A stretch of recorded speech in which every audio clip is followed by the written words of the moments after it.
শুভ দুপুর বন্ধুরা। আমরা তো সবাই পাকা টমেটোর চাটনি খেয়েছি, কিন্তু কাঁচা টমেটোর চাটনি কি কেউ খেয়েছো? আজকে কাঁচা টমেটোর চাটনি তোমাদের সঙ্গে রেসিপিটা শেয়ার করব।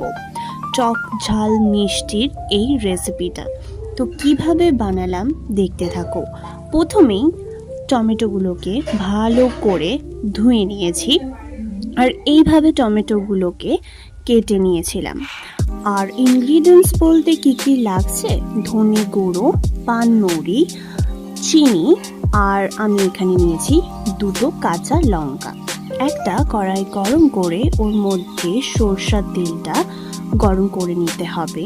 তারপর এক এক করে পানমৌরি দিয়ে দিতে হবে, কাঁচা লঙ্কা দুটো দিয়ে দিতে হবে, আর কাঁচা ধুয়ে রাখা টমেটোগুলো অবশ্যই দিয়ে দেবে।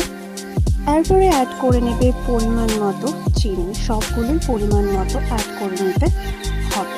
তারপর এইভাবে ভালো করে নাড়াচাড়া করে নিতে হবে। আস্তে আস্তে টমেটোগুলোর থেকে জল বেরোতে শুরু করবে।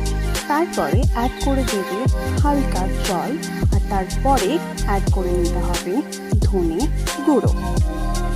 তারপরে পরিমাণ মতো অ্যাড করে নেবে লেবুর রস।